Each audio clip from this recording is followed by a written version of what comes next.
అందరికీ praise lord. మన ప్రభువును రక్షకుడైన యేసుక్రీస్తు వారి నామంలో ఈ వీడియో చూస్తున్న మీ ప్రతి ఒక్కరికి కూడా వందనాలు తెలియజేసుకుంటున్నాను. ఈరోజు ఇటు రీతిగా ఈ వీడియో రూపంలో మీ ముందుకు రావడానికి గల కారణం ఏమిటంటే, దేవుడు నాకు ప్రేరేపించిన కొన్ని మాటలు మీతో పంచుకోవడానికి ఈ విధంగా ముందుకు వచ్చాను. కాబట్టి ఈరోజు ఈ మాటలు మీతో పంచుకోవడానికి దేవుడు మనకు సహాయం చేస్తాడు.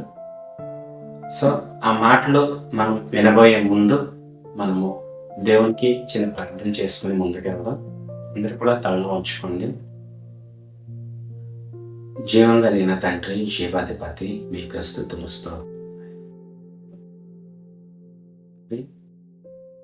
ఈ సమయంలో నాయన ప్రభువా, నీ యొక్క మాటలు ధ్యానించుకోవడానికి మాకు సహాయం చేశారు తండ్రి. మీకు స్తుతులు స్తోత్రాలు నాయన ప్రభువా.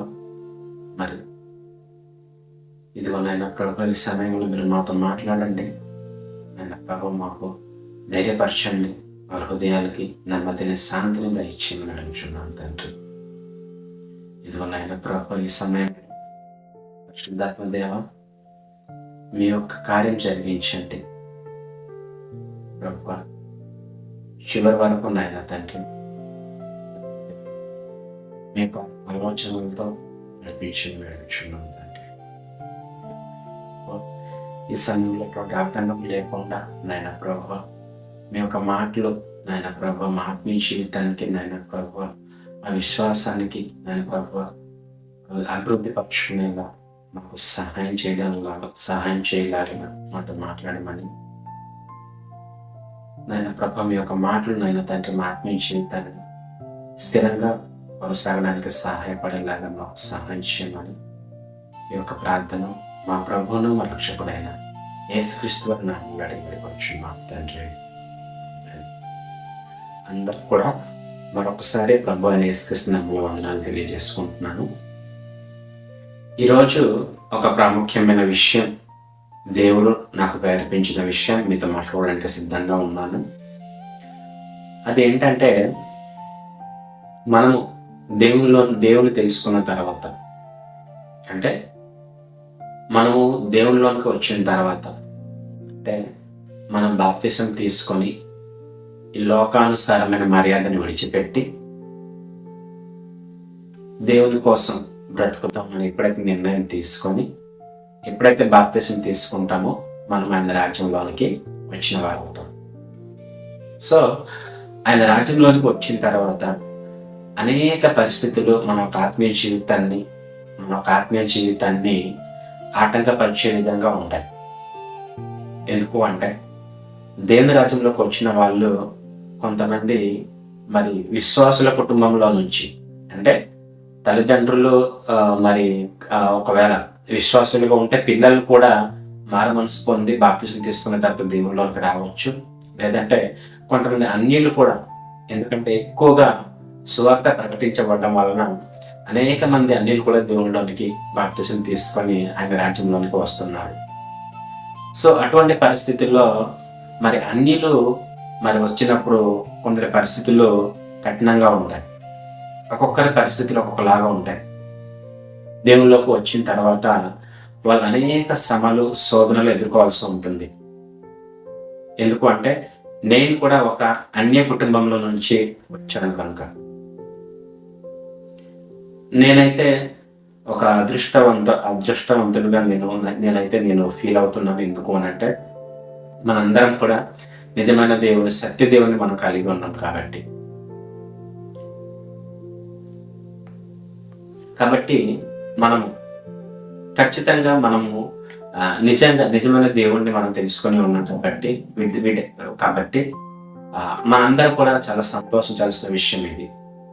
అయితే ఆ విధంగా వచ్చినప్పుడు మరి అన్నిలు అయి ఉండొచ్చు, లేకపోతే ఎవరైనా సరే బాప్తిసం తీసుకున్న తర్వాత వాళ్ళ జీవితం దేవునిలో కొనసాగిస్తున్నప్పుడు వాళ్ళ జీవితంలో అనేక శోధనలు, అనేక శ్రమలు, అనేక కష్టాలు జరిగి ఉండొచ్చు. ఎందుకు అంటే, ఈ లోకంలో అన్యాయం పెరిగిపోతుంది, అక్రమం పెరిగిపోతుంది.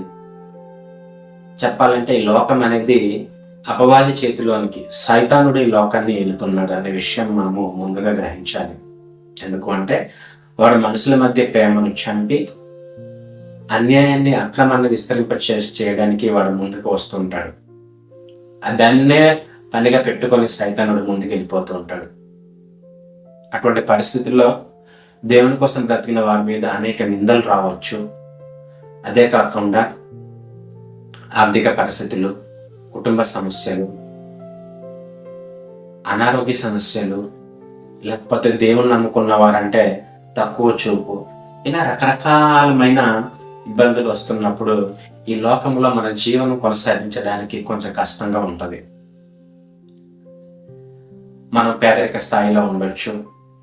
అనేక విధాలైన పరిస్థితుల్లో మనం ఉన్నప్పటికీ కూడా ఒకటి మనం మర్చిపోకూడదు, అన్ని పరిస్థితుల్లో మనం ఏ స్థితిలో ఉన్నా, మనం ఏ పరిస్థితుల్లో ఉన్నా సరే ప్రతి పరిస్థితుల్లో కూడా దేవుడు మనకు తోడుగా ఉంటాడు. దేవునికి స్తోత్రం.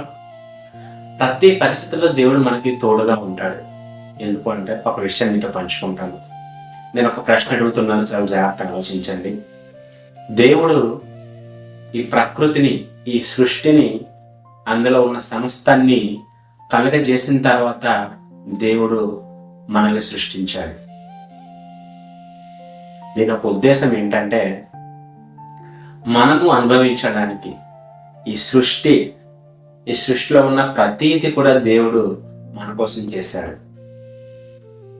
కానీ చేసి దేవుడు ఒక న్యాయమైన మార్గంలో నడుచుకోమని తన వాక్యాన్ని ఇచ్చి ఈ సమాజంలో బ్రతకండి, అనేకులకు వెలుగుగా, ఈ లోకానికి వెలుగుగా ఉండమని దేవుడి వాక్యాన్ని ఇచ్చి బ్రతకమని చెబితే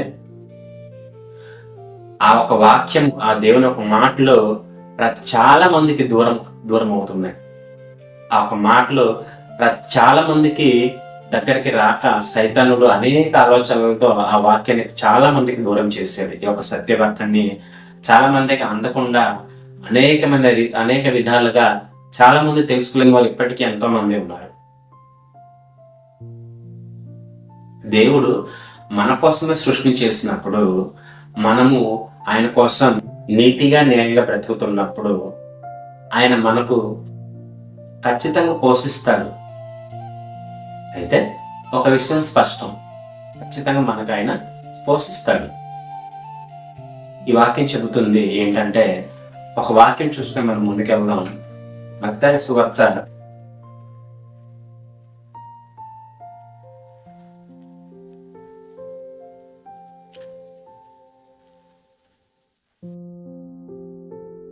6వ అధ్యాయం 31-32 వచనాలు చదువుతున్న ఒకసారి వినండి. కాబట్టి ఏమి త్రిందుమో, ఏమి త్రాగుదుమో, ఏమి ధరించుకుందుమో అని చింతింపకుడి, అన్యజనులు వీటన్నిటి విషయమై విచారింతురు. దేవునికి స్తోత్రం. వాస్తవమే, ఈ యొక్క బాధలన్నీ కూడా దేవునికి తెలుసు. మనం అనుకుంటాము దేవునికి ఏం తెలుసు కానీ అనుకుంటాం, కానీ ఇవన్నీ కూడా దేవునికి తెలుసు. అందుకే ఇక్కడ స్వయంగా యేసుప్రభు వారు చెప్తున్న మాట ఏంటంటే, కాబట్టి ఏమి తిందుమో, ఏమి త్రాగుదుమో, ఏమి ధరించుకుందుమో అని చింతింపకుడి. దేవుడు చెప్తున్న మాట. మన జీవితంలో ఏదైనా కష్టం ఎదురొచ్చినా, ఏదైనా శ్రమ ఎదురొచ్చినా సరే, మనము మొదటిగా చేసే పని ఏంటంటే ఎక్కువ శాతం మన మనుషులతో పంచుకుంటాం. ఎవరితో పంచుకుంటాం? మన మనుషులతో పంచుకుంటాం. కానీ మనుషులు మాట ఇచ్చి తప్పేవారుగా ఉంటే ఉండొచ్చు. ఎంతో మంది మాట ఇచ్చి తప్పుతుంటారు, ధైర్యపరిచి దూరం అవుతుంటారు. ఇలా రకరకాల మనస్తత్వాలు కలిగి ఉంటారు.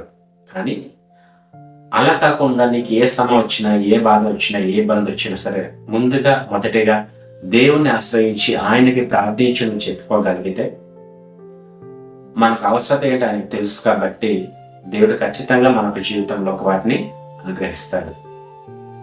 ఒక విషయం మాత్రం స్పష్టంగా అర్థం చేసుకోవాలి. మనకు కావాల్సినవన్నీ మనం కోరుకుంటే అవి మన అవసరతలు కావు. కానీ దేవుడు చెప్తున్నాడు, నిజంగా మన అవసరత ఏంటో ఆయనకి బాగా తెలుసు. మనకు అవసరం లేని కూడా మనం కోరుకుంటూ ఉంటాం. అవి అప్పుడప్పుడు సైతానుడు అపవాది కూడా మనకు అటువంటి ఆలోచన కలిగిస్తుంటాడు. అవసరం లేనివి కూడా మనం కోరుకుంటూ ఉంటాం. కాబట్టి అది కాదు. దేవుడు స్వయంగా చెప్తున్న మాట ఏంటంటే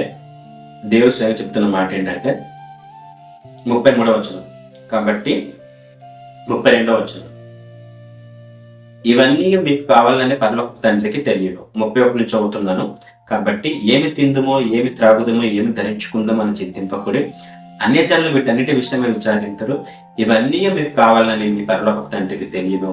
కాబట్టి మీరు ఆయన రాజ్యమును, నీతిని మొదట వెతుకుడి. అంటే అవన్నీ మనకు కావాలని పరలోకపు తండ్రికి తెలుసు. తెలుసు కాబట్టే ఆయన సృష్టి అంతటినీ చేసిన తర్వాత, ఈ సృష్టిలో సమస్తాన్ని చేసిన తర్వాత మనల్ని చేసిన దేవుడు. అంటే ప్రతిది కూడా మన కోసమే. మనము దేవుణ్ణి ఎప్పుడు కూడా ఏమీ అడగలేదు. మనము తల్లిదండ్రులు నేర్పిస్తేనే ఈ భూమి మీద ఏం తిని ఎలా బ్రతకాలో తల్లిదండ్రులు నేర్పిస్తేనే మనం నేర్చుకున్నాం. కానీ మనందరికి మొదట తల్లిదండ్రులైన ఆదమ హవ్వలకి కూడా తెలియదు. దేవుడే సమస్తను కలుగజేసిన తర్వాత దేవుడే వాళ్ళని అందులో పెట్టి ఈ సమస్త సృష్టిని దేవుడు మనకి అప్పగించాడు. అంటే ఆయన ఒక నీతిని, రాజ్యాన్ని వెతికితే మనకి ఏం కావాలో మన పరలోకపు తండ్రికి తెలియను అంట. ఇవన్నీ మీకు కావాలని మీ పరలోకపు తండ్రికి తెలియను. కాబట్టి మీరు ఆయన రాజ్యమును, నీతిని మొదట వెతుకుడి.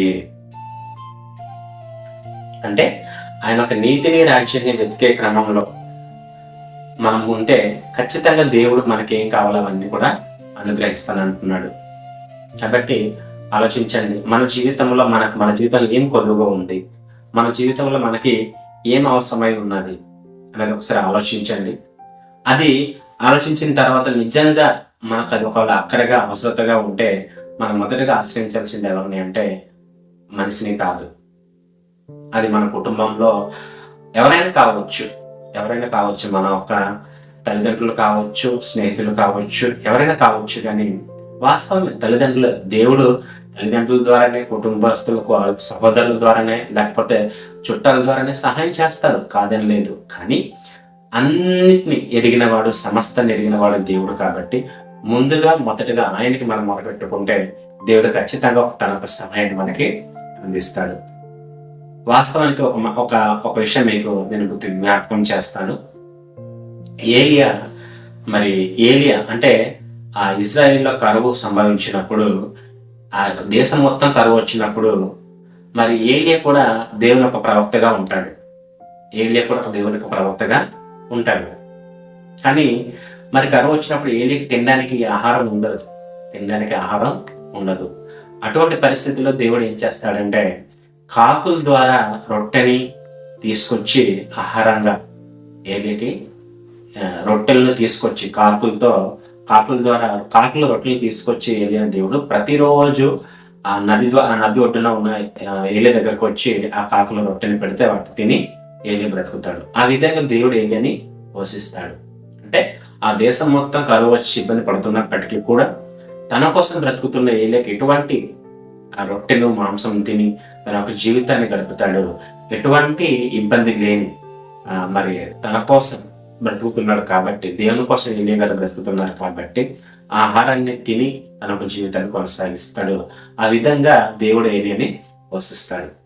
అటువంటి పరిస్థితుల్లో మనం కూడా ఈ లోకంలో ఎన్నో రకాలుగా మనుషులు చెడిపోతూ ఉంటారు. వాళ్ళకు వాళ్ళకు స్వభావం చెడిపోయి రకరకాలుగా చెప్పలేము. ఎందుకంటే అది మీకు మీ చుట్టుపక్కల వాళ్ళు చూస్తే మీకు అర్థమవుతుంది. మీరు కూడా ఈ లోకంలో నివసిస్తున్నారు, మీరు కూడా ఈ లోకంలో ఉంటున్నారు కాబట్టి ఎటువంటి శ్రమలు ఎదుర్కొంటున్నారో అవి మీకు తెలుసు.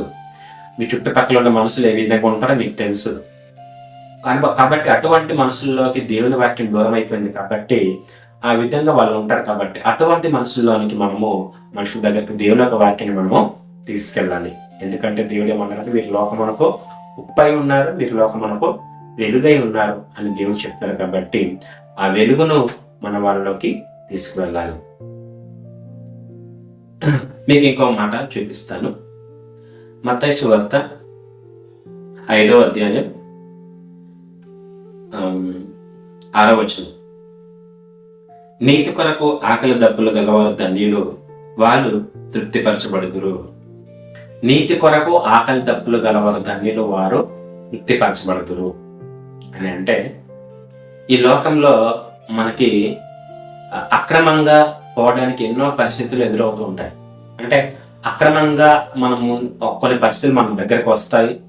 అటువంటి పరిస్థితుల్లో దానికి మనం లోబడి ముందుకెళ్తే ఆ క్షణిక సమయంలో మనం దానికి లోబడితే తర్వాత మన జీవితం నాశనం అవుతుంది. అలా కాకుండా నీతి కొరకు నీతిగా, న్యాయంగా తోటి వారిని ప్రేమిస్తూ, తోటి వారి కోసం ప్రార్థన చేస్తూ, తోటి వారి అవసరతలు మనం ఎరిగి వాళ్ళ కోసం ప్రార్థన చేస్తూ, అవసరమైతే మన దగ్గర ఉన్నది ఎదురు వాళ్ళకి సహాయం చేస్తూ బ్రతుకుతూ ఉంటే నీతి కొరకు ఆకలి దప్పులు గలవారు ధన్యులు, వారు తృప్తిపరచబడుదురు. అంటే వాళ్ళకి తృప్తి ఉంటుందని దేవుడు చెప్తున్నాడు. ఈ లోకంలో నిజానికి ఎంతో మంది దగ్గర ఎన్నో ఆస్తులు, ఎంతో సంపద ఎంతో మందికి సహాయం చేయగలిగే సంపద వాళ్ళకు ఉన్నప్పటికీ కూడా వాళ్ళ జీవితంలో తృప్తి ఉందో లేదో మనం చెప్పలేము. వాస్తవానికి చాలా మంది నాకు చాలా ఉన్నాయి కానీ నా జీవితంలో తృప్తి లేదని చెప్తూ ఉంటారు. దేవునికి స్తోత్రం. కాబట్టి ఆ తృప్తి కూడా మన జీవితంలో ఉండాలి అంటే దేవుడు చెప్తున్నారు ఏంటంటే నీతి కొరకు ఆకలి దప్పులు గలవారు ధన్యులు, వారు తృప్తిపరచబడుదురు. కాబట్టి తృప్తి కలిగిన జీవితం మనము జీవించాలంటే దేవుని ఆశ్రయించి ఆయన నీతిని వ్యాపింపజేసే క్రమంలో పనిలో మనము ముందుకు వెళ్తుంటే మన జీవితంలో తృప్తి ఉంటుంది. మనిషిగా మనకి ఎమోషన్స్ ఉంటుంది. ఆ ఎమోషన్స్ లో మన జీవితంలో తృప్తి, సాటిస్ఫాక్షన్ లేకపోతే ఆ జీవితం వ్యర్థమే. మనిషికి కావాల్సిన తృప్తి. కాబట్టి దేవుని కోసం ఆయన ఒక నీతిని రాజ్యాన్ని వెతుకుతూ నీతి కొరకు ఆకలి దప్పులు గలవారు ధన్యులు, వారు తృప్తిపరచబడుతున్న దేవుని వాక్యం మనకి సెలవిస్తుంది. ఇంకేమంటున్నారంటే హృదయ శుద్ధి గలవారు ధన్యులు, వారు దేవుని చూచెదరు. హృదయ శుద్ధి గలవారు ధన్యులు, వారు దేవుని చూచెదరు. కొంతమంది ఈ లోకంలో రకరకాలుగా ఉంటారు. బయట ఒక మాట, లోపల ఒక మాట. మీరు చాలా అటువంటి వాళ్ళు మీరు ఎదుర్కొనే ఉంటారు. అనేక రకాలుగా మనుషులు మీరు చూస్తూనే ఉంటారు. అవసరం ఉన్నప్పుడు ఒకలాగా ఉంటారు, అవసరం లేనప్పుడు ఇంకోలాగా ఉంటారు. కానీ దేవుడు ఏమంటున్నాడంటే హృదయ శుద్ధి గలవారు ధన్యులు, వారు దేవుని చూచెదరు. అటువంటి మనసు అంటే శుద్ధికరమైన అంటే హృదయ శుద్ధి. మన హృదయంలో అనేక రకమైన పాప ఆలోచనలు నిండిపోయి ఉంటుంది. కానీ వాటిని మనము శుద్ధి చేసుకోవాలి. మన హృదయాన్ని మనము శుద్ధి చేసుకోవాలి. దేవుని వాక్యంతో మనము మన హృదయాన్ని పవిత్రపరచుకోవాలి. అటువంటి హృదయ శుద్ధి గలవారు ఎలా ఉంటారంటే వాళ్ళు దేవుని చూచెదరు అని ఇక్కడ వాక్యం సెలవిస్తుంది. సమాధానపరచువారు ధన్యులు, వారు దేవుని కుమారు అనబడుదురు. నీతి నిమిత్తం హింసింపబడే వారు ధన్యులు, పరలోక రాజ్యము వారిది. అంటే ఇక్కడ ఇంకో 11వ వచనంలో కూడా దేవుడు ఏం చెప్తున్నాడంటే నా నిమిత్తం జనులు మిమ్మల్ని నిందించి హింసించి మీ మీద అబద్ధముగా చెడ్డ మాటలు పలుకున్నప్పుడు మీరు ధన్యులు. అంటే ఏదేమైనప్పటికీ కూడా నీతిగా, న్యాయంగా ఈ లోకంలో చాలా మంది చెప్తూ ఉంటారు కదా, నీతిగా న్యాయంగా బ్రతికే వాళ్ళకి ఏమి ఉండదు అన్నట్టుగానే నిజంగా నీతిగా న్యాయంగా బ్రతుకుతున్న వాళ్ళకి ఈ లోకంలో శ్రమలు, ఇబ్బందులు వస్తూ ఉంటాయి. కానీ ప్రతి పరిస్థితుల్లో, ప్రతి ఇబ్బందిలో కూడా మనం దేవుని మీద ఆధారపడడం నేర్చుకోగలిగితే మనకు ఎటువంటి ఇబ్బంది అంటూ ఉండదు. దేవుడు మన జీవితానికి కావాల్సింది మనకు పూర్తిగా తెలియకపోవచ్చు, కానీ జీవితాంతం మన జీవితాలకు ఏం అవసరమై ఉందో, మన యొక్క జీవితాన్ని ఏ విధంగా నడిపించాలో ఆయనకు తెలుసు. కాబట్టి ఆయన మీద పూర్తిగా ఆధారపడితే దేవుడు ఖచ్చితంగా మనల్ని నడిపిస్తాడు. ఫిలిప్పీయులకు రాసిన పత్రిక 4వ అధ్యాయం, ఫిలిప్పీయులకు రాసిన పత్రిక 4వ అధ్యాయం 6వ వచనం చదువుతున్న అసలు చూడండి. దేని గూర్చి చింతింపకుడి గాని ప్రతి విషయంలో ప్రార్థన విజ్ఞాపనముల చేత కృతజ్ఞత పూర్వకముగా విన్నపములు దేవునికి తెలియజేయుడి. దేవునికి స్తోత్రం. అంటే ఈ యొక్క ప్రయాణంలో, ఈ యొక్క జీవితంలో, ఈ యొక్క విశ్వాస జీవిత ప్రయాణంలో మనము జీవితాన్ని ముగించే వరకు, లేకపోతే జీవితంలో మనకి ఎన్నో రకాల అనుభవాలు, ఎన్నో రకాల పరిస్థితుల్లో మన జీవితంలో వస్తూ ఉంటాయి. కానీ దేవుడు ఏం చెప్తున్నాడంటే ఎటువంటి పరిస్థితి అయినా సరే దేని గూర్చి చింతపడకుండా ప్రతి విషయంలో ప్రార్థన విజ్ఞాపనముల చేత కృతజ్ఞత పూర్వకముగా విన్నపములు దేవునికి తెలియజేయుడి. అంటే ఏ పరిస్థితుల్లోనైనా సరే కృతజ్ఞత పూర్వకముగా చింతించకుండా మనము దేవునికి కానీ ప్రార్థన చేస్తే ఖచ్చితంగా దేవుడు ఏం చేస్తాడని అంటే ఇక్కడ 6వ వచనంలో చెప్పబడుతుంది.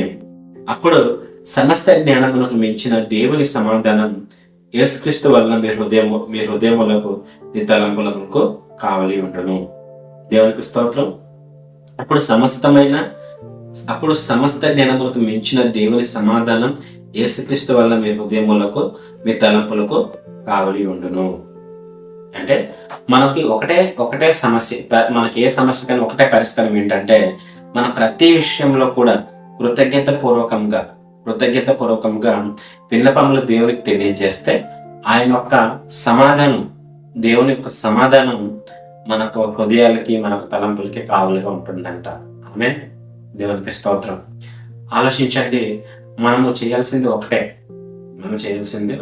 ఎటువంటి పరిస్థితుల్లోనైనా సరే మనము మోకరించి దేవుడికి మనము అని కృతజ్ఞత పూర్వకంగా విరిగినలిగిన హృదయంతో ప్రార్థన చేయగలిగితే దేవుని యొక్క సమాధానం మన హృదయానికి మనకు తలంపులకి కావలిగా ఉంటుంది. కాబట్టి ఏ పరిస్థితుల్లో భయపడకుండా మొదటిగా మనం చేయాల్సింది ఏంటంటే ఏ మానవుడిని కూడా ఆశ్రయించకుండా మొదటిగా ఎవరిని ఆశ్రయించకుండా మొదటిగా దేవుణ్ణే కనుక మనం ఆశ్రయించగలిగితే ఖచ్చితంగా దేవుడు మనకి సహాయం చేస్తాడు. ఒకసారి అదే అధ్యాయం, ఫిలిప్పీయులకు రాసిన పత్రిక 4వ అధ్యాయం 19వ వచనం చూడండి. కాగా దేవుడు తన ఐశ్వర్యము చొప్పున క్రీస్తు మహిమలో మీ ప్రతి అవసరమును తీర్చును. కాబట్టి మనకి ఏం అవసరమై ఉన్నదో ప్రతిది కూడా దేవుడు మనకి తీరుస్తాడు. కాబట్టి ఎట్టి పరిస్థితుల్లో ఆయన యందు మనము విశ్వాసం కోల్పోకూడదు. మత్తయి సువార్త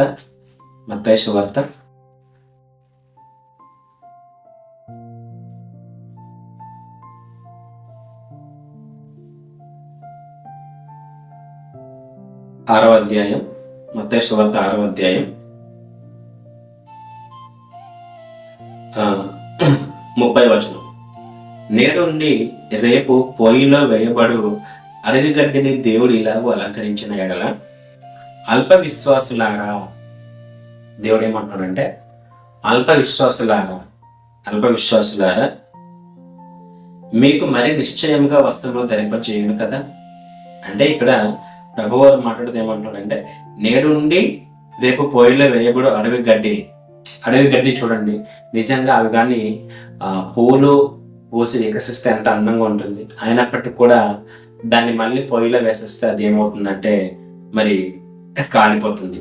అటువంటి అడవి గడ్డినే దేవుడు అంత అందంగా అలంకరిస్తే మరి వాటికంటే శ్రేష్టమైన మనల్ని దేవుడు నిజంగా మనకు మరి నిశ్చయంగా వస్త్రం ధరింపజేయను కదా. కాబట్టి మనం ఏ విషయంలో కూడా అన్ని జనుల వలె ఏమి తిందుమో, ఏమి త్రాగుదామో, ఏమి ధరించుకుందామో అని మనము చింతించకుండా అల్ప విశ్వాసంతో కాకుండా విశ్వాసంగా ఆయన ముందు మనము మరి విశ్వాసం ఉంచితే ఆయన మనల్ని ముందుకు నడిపిస్తాడు. పేతురు రాసిన మొదటి పత్రిక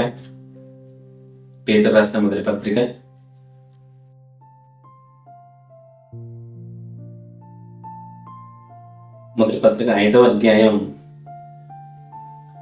6వ వచనం. దేవుడు తగిన సమయమందు మిమ్మల్ని హెచ్చించినట్లు ఆయన బలిష్టమైన చేతుల క్రింద దీన మనస్కులై ఉండి ఆయన మిమ్మల్ని కూర్చి చింతించున్నాడు కనుక మీ చింత యావత్తు ఆయన మీద వేయుడి. దేవునికి స్తోత్రం. దేవుడు ఏమంటున్నాడంటే దేవుడు తగిన సమయమందు మిమ్మల్ని హెచ్చించినట్లు, అంటే మనం ఏ పరిస్థితుల్లో ఉన్నా ఏ స్థితిలో ఉన్నా సరే దేవుని యందు మనము స్థిరంగా దేవుని యందు విశ్వాసంతో మనం ఉంటే దేవుడు మనల్ని పైకి లేపుతాడు. దావీదు పరిస్థితి మన అందరూ తెలుసు కదా. అడవిలో గొర్రెలు కాచుకుని దావీదుని దేవుడు ఏం చేస్తాడంటే సింహాసనం ఎక్కించి రాజుని చేస్తాడు. కాబట్టి దేవుని మాట మనకు స్వయంగా సెలవిస్తుంది. కాబట్టి తగిన సమయం ముందు మనల్ని హెచ్చించినట్లు ఆయన బలిష్టమైన చేతుల కింద దీన మనస్కులు గలవారమై ఉండాలి. అలానే ఆయన మనల్ని గురించి చింతించున్నాడు, ఆయన మిమ్మును గూర్చి చింతించున్నాడు. కాబట్టి కనుక మన చింత యావత్తు ఆయన మీద వేయుడి.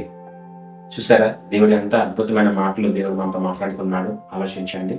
మనకి ఏ కష్టం వచ్చినా, ఏ ఇబ్బంది వచ్చినా, ఏ నష్టం వచ్చినా సరే, ఏ చింత వచ్చినా సరే మన చింత యావత్తు ఆయన మీద మనం వేసేస్తే దేవుడు మనల్ని చూసుకుంటాడు. మనం ఆలోచించిన విషయం ఏం లేదు. మనం ఆయన ఒక నీతిని రాజ్యాన్ని వెతకడం అంటే మనం ఆయన ఒక నీతిని రాజ్యంలో లేమని కాదు. ఆయన ఒక రాజ్యం ఆయన ఒక నీతి, ఆయన ఒక ఉద్దేశాలు మన జీవితంలో నెరవేరుతున్నాయా లేదా, ఆయన ఒక ఉద్దేశాలు ఇతరుల జీవితంలోకి ఇతరుల మనం తీసుకెళ్తున్నామా లేదా, ఆయన ఒక వాక్యాన్ని ఇతరులు తెలుసుకున్నారా లేదా అని ఆ విషయాల్లో మనం ముందుకు వెళ్తున్నామా లేదా, ఆయన ఒక నీతిని అంటే ఒక సువార్త విషయంలో అవ్వచ్చు, లేకపోతే ఎదుటివారు శ్రమంలో కష్టం ఉంటే వాళ్ళ కోసం ప్రార్థన చేసే విషయంలో అవ్వచ్చు, మన దగ్గర ఏదైనా మనం సహాయం చేయగలిగే స్థితిలో ఉంటే వాళ్ళకి సహాయం చేసే విధంగా ఏ విధంగా అయినా సరే మనము ఆయన యొక్క పనిలో మనం ముందుకు వెళ్తుంటే దేవుడు మనకు కావాల్సినవన్నీ అనుగ్రహిస్తాడు. దేవుడు కూడా ఏం చెప్పాడంటే, మీరు ఈయన సహోదరులకు మీరు సహాయం చేస్తే నాకు చేసినట్లే. అంటే దేవుని యొక్క మనసు ఏంటంటే ఇతరులకి మనము సహాయం చేయాలి, ఎందుకంటే ఇతరులకు చేస్తే మనం దేవుడికి చేసినట్టు అని దేవుడు కూడా మనకి తెలియజేస్తున్నాడు.